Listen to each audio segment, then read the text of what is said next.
En el informativo, las voces que son noticias. Víctor López, Manuel de la Rosa y Carlos García Mendoza. Con toda la información desde Barranquilla. El senador John Milton Rodríguez, buen día. Muy buenos días, Víctor. Un saludo muy especial para usted, para Manuel, para todo el equipo de trabajo y para toda la audiencia en este día. Bueno, gracias por atendernos a esta hora. Bueno, con ustedes para hablar largo y tendido, pero iniciemos por el caso de los colegios privados que ya están pidiendo que se les incluya en la sombrilla de posibilidades de ayuda. ¿Cuál es el diagnóstico que usted tiene alrededor de un poco más de 9,000 colegios privados en el país? Generan un grupo cercano al 1.000.000 de empleos en Colombia, entre puestos directos y empleos indirectos, donde todo el desarrollo alrededor de la niñez y la juventud depende obviamente de la articulación de vida del Estado para apoyar ese sector tan importante de la sociedad colombiana que hace parte precisamente de la construcción de tejido social en nuestro país. Bueno, desde muchos sectores se está pidiendo que haya rebaja en matrículas. Ayer hablaba con varios rectores y dicen que ellos han incurrido en unos costos por esta coyuntura, que incluso han tenido que comprar computadores. Y algunos se asoman a la quiebra. ¿Usted cree que evidentemente muchos colegios privados del país tendrán que cerrar? Si la situación sigue de esta manera, va a ser muy difícil, porque los colegios dependen del pago de matrícula por parte de los padres de familia, y los padres de familia también están afectados con esta inactividad. Este alineamiento obligatorio impide que los padres de familia obviamente ganen los mismos ingresos que ganaban antes y por lo tanto obviamente se ganen dificultades para pagar una matrícula. Por eso, ante esa circunstancia, el gobierno nacional debe actuar para poder acompañar la crisis que no solamente están viviendo los padres de familia, sino que deriva de esa crisis de los padres de familia, también afectan a los colegios privados de nuestro país. ¿Y cuál es la salida? Hay varias cosas que hay que considerar. La primera, es necesario reenfocar distintos recursos que el Estado anteriormente diseñó para ayudar, por ejemplo, a los bancos. El 4 por mil ha sido una propuesta nuestra de que ese 4 por mil sea una fuente de financiación para las MIPYMES. Y en las MIPYMES hay que incluir la actividad de los colegios privados de Colombia. Otra propuesta que hemos hecho, obviamente, es de escalonar diferentes compromisos a nivel de, por ejemplo, del impuesto del IVA, donde los colegios no pueden descontarse el IVA. Entonces el IVA se convierte en un costo mayor en la educación en Colombia. Entonces la idea es que el IVA no se cobre a los colegios en ningún producto y que sean exentos completamente del pago del IVA. Igualmente lo que significa el impuesto predial. Si no están utilizando los predios, los colegios, ¿por qué razón deben de estar pagando impuesto predial y por qué razón deben de estar pagando inclusive el uso de avisos y tableros? Ese tipo de impuestos también de carácter territorial es importante quitárselo a los colegios en este momento. Eso traería alivios. Evidentemente hay situaciones donde los padres de familia no pueden cumplir con el compromiso de las matrículas, entonces es necesario que también el Estado diseñe unas medidas para no solamente prestar, porque el préstamo, la deuda no es la solución adecuada para momentos de crisis. Se requiere subsidiar incluso los pagos de nómina de los maestros que con tanto esfuerzo también preparan contenidos para sus clases virtuales. A ver, Manuel. Sí, muy buenos días, senador John Milton.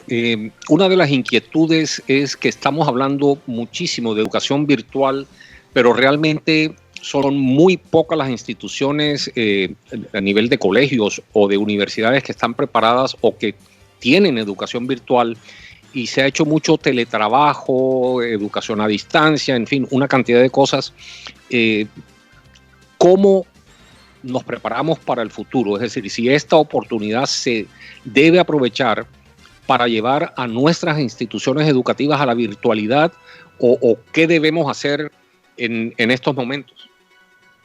Una de las prioridades que debe tener el Ministerio de las MINTICs en Colombia es garantizar la cobertura del servicio de Internet, el acceso obviamente a la nube, el acceso a las diferentes plataformas tecnológicas, y en equipo con el Ministerio de Educación garantizar que la educación virtual sea una realidad ya para todos los colegios en Colombia y que se apoye obviamente la dinámica de los colegios privados para poder desarrollar su función social de formación de nuestros niños y nuestros jóvenes. Creo que, como tú lo mencionas, este momento de crisis es una verdadera oportunidad para que la virtualidad sea parte de la vida de todos los colombianos y no solamente de un grupo pequeño de gente privilegiada.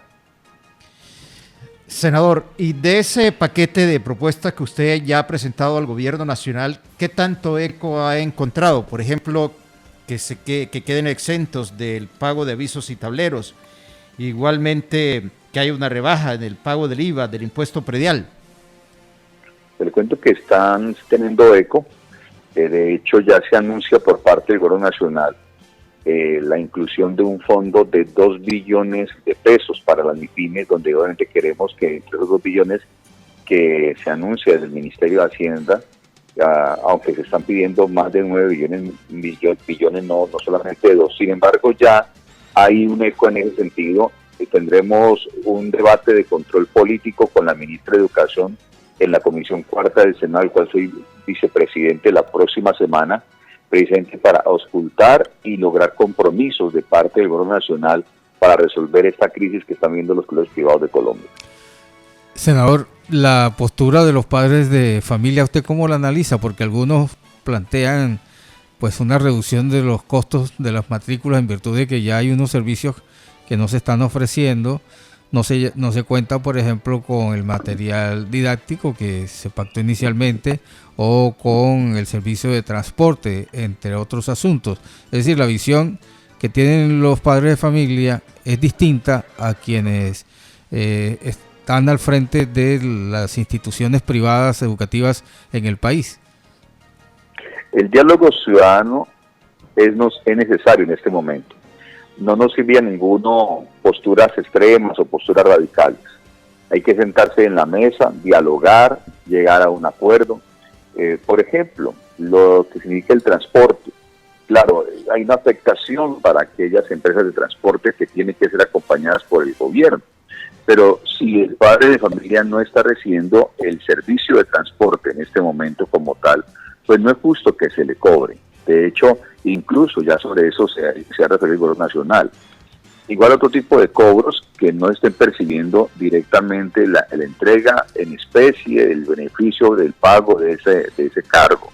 Pero lo que sí es cierto es que también la virtualidad genera otros costos. El tema de los computadores, el tema del desarrollo de los contenidos, también son otros costos que tampoco estaban considerados en la oferta educativa inicial. Considero que si llega a un balance en esa evaluación de derechos y deberes, tanto del ente educativo como de los padres de familia, estoy seguro que van a llegar a un acuerdo razonable por el bien de nuestros niños y nuestros jóvenes, que finalmente son los que están en la mitad de esas circunstancias. Senador, muchos sectores de la producción en nuestro país, el comercio, en fin, todas las actividades productivas privadas han solicitado al Estado colombiano un auxilio, que salgan o que saquen algún tipo de salvamento, cómo conservar estas empresas y actividades hacia el futuro, siendo el sector educativo clave, estratégico en la formación de toda una generación. ¿No debería prepararse un plan también para evitar que colegios, universidades cierren y se retiren estudiantes también? Definitivamente. Recordemos que la educación es un derecho de los colombianos y que el Estado tiene la responsabilidad de dar esa cobertura. Como el Estado no tiene la suficiencia en capacidad instalada para hacerlo, pues debe hacerlo a través de personas jurídicas que otorga a entidades privadas para que ayuden al Estado a cumplir con su responsabilidad misional en el tema educativo.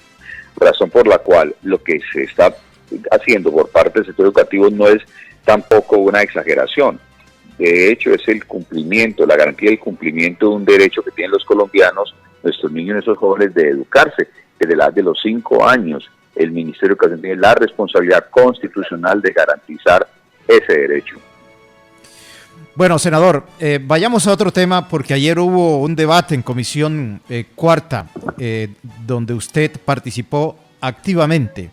Recordemos que las comisiones económicas del Congreso de la República son las comisiones terceras y cuartas.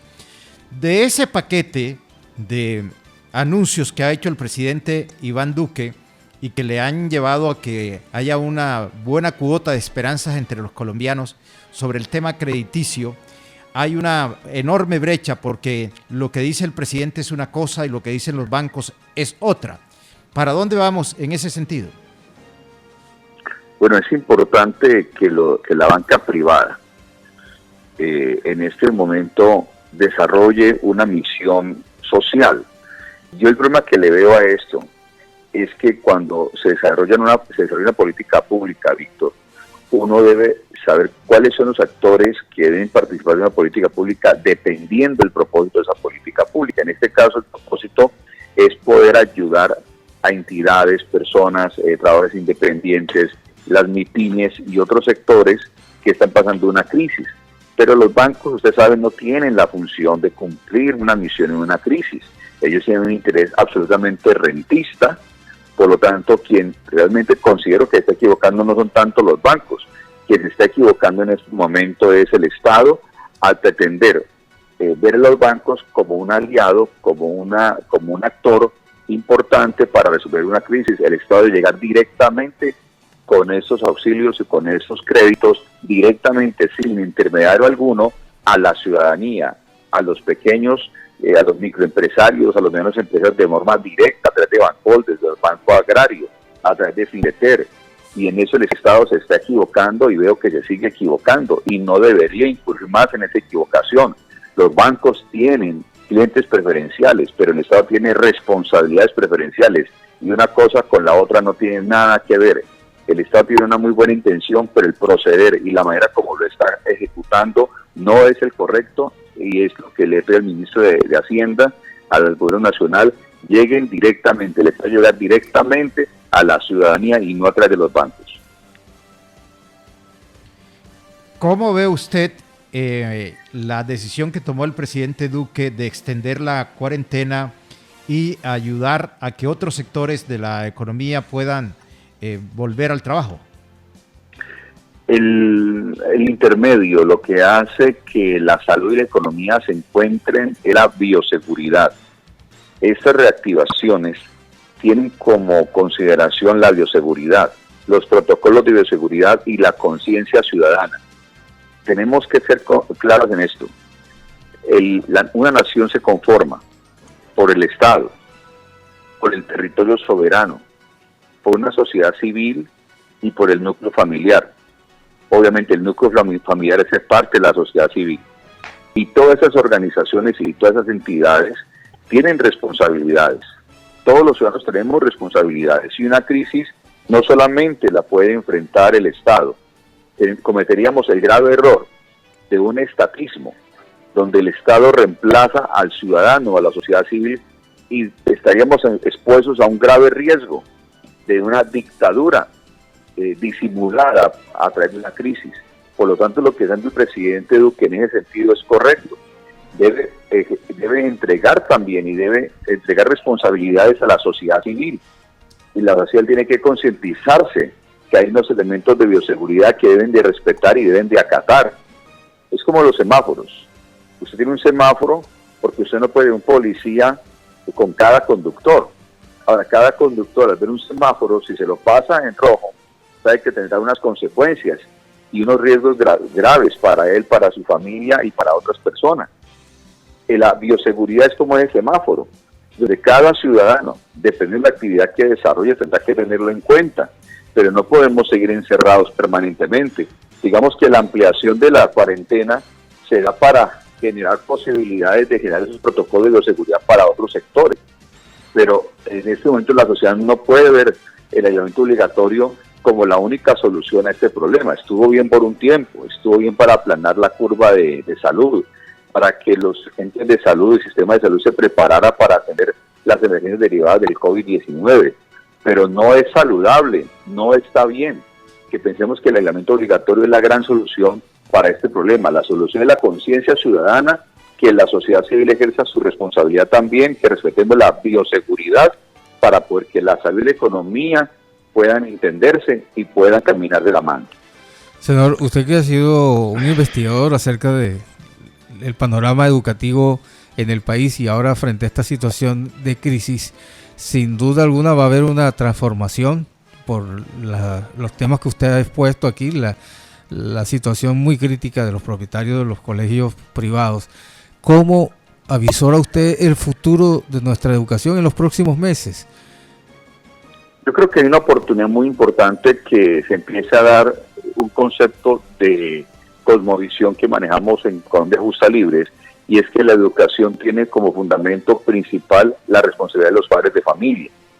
Se había vuelto una costumbre de pensar que la educación era responsabilidad de los colegios. Entonces el padre de familia llevaba a su niño y lo entregaba al colegio y que el colegio se lo educara. Y luego aparecían personas en las casas, los hijos como extraños para los padres, hablando de una manera extraña, comportándose de una manera extraña, distinta a lo que el padre de familia espera de un hijo.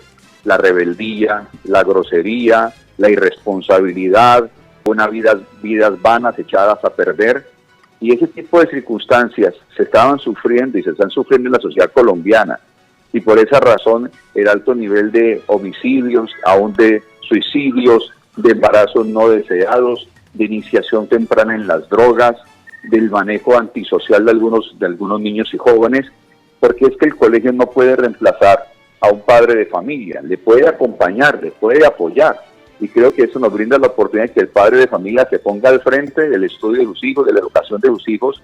Y yo creo que el futuro lo que nos demanda es la conciencia de que la educación se tiene dos verbos fundamentales: formar e instruir.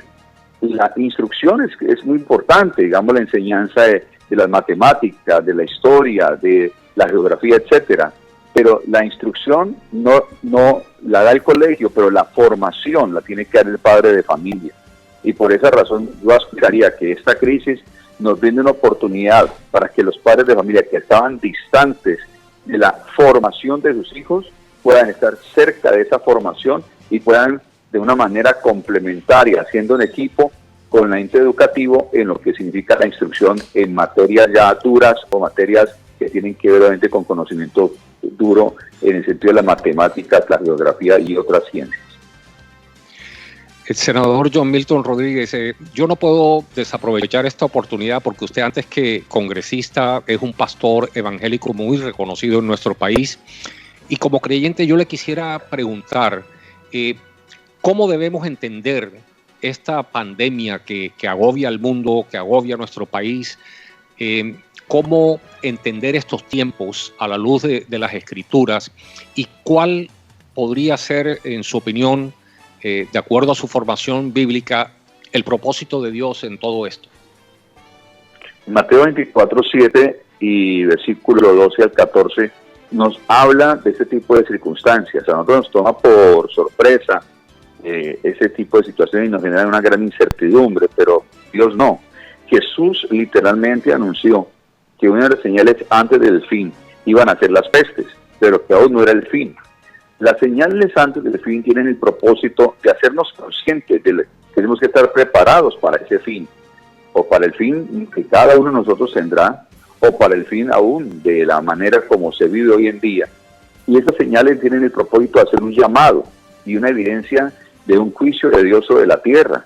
La tierra no puede negar, el mundo entero no puede negar que nos hemos portado muy mal ante Dios, sacando a Dios de todo lugar, sacando a Dios de la justicia, sacando a Dios de la educación, sacando a Dios de las familias, incluso convirtiendo el derecho a la vida hoy en día en una gran batalla, donde se generan abortos. Voy a darles un dato. Entre enero 1 y el 16 de abril de este año se practicaron 12.335.000 abortos. Incluso en Colombia, entidades como Profamilia y Oriéntame, de forma irresponsable, junto con las Igualadas del Espectador, de manera irresponsable y abusiva, promoviendo el aborto en casa. Ese tipo de prácticas, donde hay derramamiento de vida inocente, atrae el juicio de Dios. Y el juicio de Dios tiene dos elementos en medio de una prueba de estas. Por un lado está el castigo para aquellos que han hecho lo malo, y por otro lado está la recompensa para aquellos que, aunque no son perfectos, han decidido inclinar su corazón a hacer la voluntad de Dios. Y dentro de la dimensión del castigo hay oportunidad para que aquel que, viendo el castigo sobre su vida, se deje disciplinar y diga, sí, me estoy equivocando, voy a cambiar. Entonces Dios extenderá su misericordia para ellos, pero habrá destrucción definitiva para aquellos que aún en medio del castigo sigan con la arrogancia y la soberbia, que hacer con su vida con lo que les da la gana, contrario a la voluntad de Dios. Eso es lo que bíblicamente está establecido, y por esa razón hay que prestar mucha atención, porque esto no es un juego, esto es una señal, esto es un anuncio y a la vez una oportunidad para que aquellos que han estado en la arrogancia, en la soberbia, en el materialismo, en el egoísmo, se aparten de esas vidas vanas y vuelvan su mirada a Cristo. Nosotros tenemos que humillarnos, y aún el pueblo de Dios tiene que humillarse para que esta tierra sea sanada. Dice 2 de Crónicas 7:14, si se humillare mi pueblo sobre el cual mi nombre es invocado, y oraren y buscaren mi rostro y se apartaren de sus malos caminos, entonces yo oiré de los cielos, perdonaré sus pecados y sanaré su tierra. Es un llamado de Dios a un arrepentimiento del pueblo de Dios, pero también a aquellos que están apartados de Dios, que vuelvan su mirada y su corazón a Cristo. Senador, que tenga buen día. Gracias por estar aquí en el Sistema Cardenal. Siempre un honor servirles a ustedes, felicitarles por la labor que están desarrollando y felicitarles porque esta semana se ha estado celebrando la libertad de prensa. Todo nuestro compromiso para que esa libertad pueda ser ejercida por parte de ustedes, y un servidor para ustedes y para toda la comunidad. Muchas gracias por este momento tan especial que me han permitido compartir con ustedes.